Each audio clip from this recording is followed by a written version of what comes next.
All right, I'm gonna admit it, I have a problem. Actually, if you're watching this channel, there's a decent chance that you might have the same problem. I currently own way more compressors than any responsible human should own. At this point, I have compressors emulating compressors that were originally designed to emulate other compressors. And every plugin company keeps telling me that this compressor is the one that will finally transform my mix. Apparently, my mixes are just one plugin purchase away from greatness. Funny, I think we've all been hearing that for the last 15 years. The reality is, if you're anything like me, you've probably accumulated a ridiculous collection of compressors over time. Some of them looked great during a Black Friday sale, and some of them, honestly, I don't even remember buying. But that got me thinking, if my computer got wiped tomorrow, and all the licenses disappeared, and I had to start completely from scratch, which compressors would I actually miss? Not the ones with the best marketing, not the ones with the prettiest interfaces, not the ones everybody on YouTube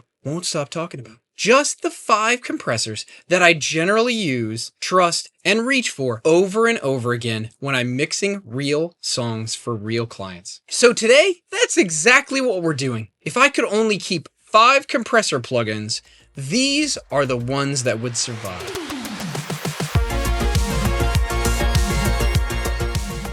All right, let's not waste any time. Let's go ahead and dive in. The first on the list almost didn't make the list, and that was the IK Multimedia Fairchild. Now, the Fairchild is one of the most important compressors that you could possibly have in your arsenal, but I picked IK Multimedia because personally, I've had so much good luck with that plugin from IK Multimedia. I think it's great. I think they did a great job creating it. And the Fairchild is really the equivalent of your vintage Ferrari. It's a ridiculously expensive hardware piece, but how IK Multimedia made it, it's fantastic. I think they did a great job recreating it in plugin form. Out of all the different Fairchild emulations and plugins I've tried, I really think that one is by far the best. Now, the reason this one almost didn't make the list is because I already have a couple of other plugins here on the list that I'm sure you'll know and love, and almost thought I didn't need this flavor.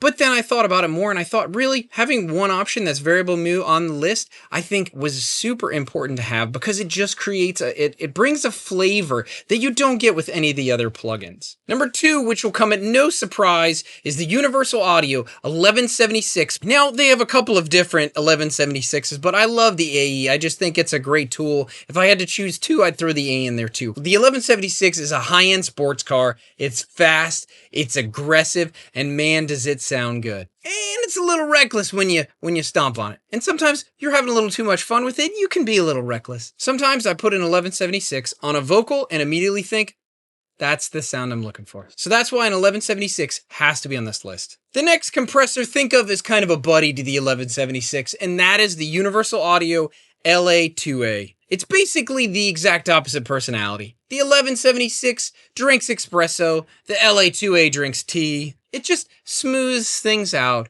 in a way that still feels musical. Now, I picked the Universal Audio version for both of these. I think Universal Audio did a great job of recreating these 2 pieces of hardware. While again, I'm a hardware guy, I think nothing can replace a real piece of hardware. Universal Audio did a fantastic job with these, and I would have no problem ever picking those off the shelf and putting them on almost any track. The next piece is the SSL bus compressor. If I had to mix a song in 30 seconds and I could only grab one thing for the mix bus, this would be it. The SSL bus compressor is basically the duct tape of mixing.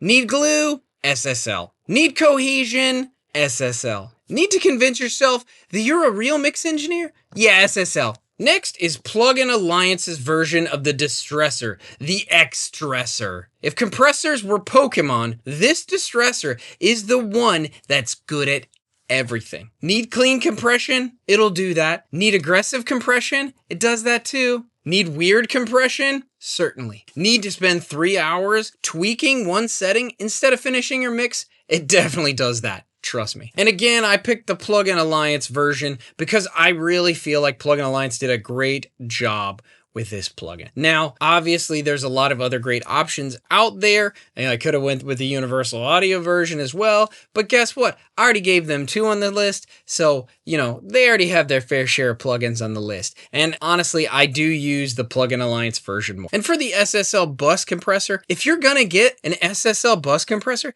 you might as well get it from the company that makes the real one. I just think that just makes sense. So going through this, it really was a lesson. It was a lesson for me that as a producer, and most producers, right, we don't need more compressors. We need to learn the compressors that we already own, and we need to use them often, because once you understand a handful of great tools, your mixes will improve a lot faster than buying plugin number 482 during the next Black Friday sale. Although, let's be honest, I'm probably still buying plugin 483. Well, let me know your thoughts. What's your top 5 compressors? Do you like mine? Do you not like mine? Let me hear your thoughts in the comments. And if I missed one that should have definitely been on this list, drop it in there. I'd love to hear from you. And also, if you haven't yet, like, subscribe. We'd love to see you come back to another video. We're going to make some fun ones coming up for you too. So appreciate you stopping by and watching. And more than anything, keep making great music.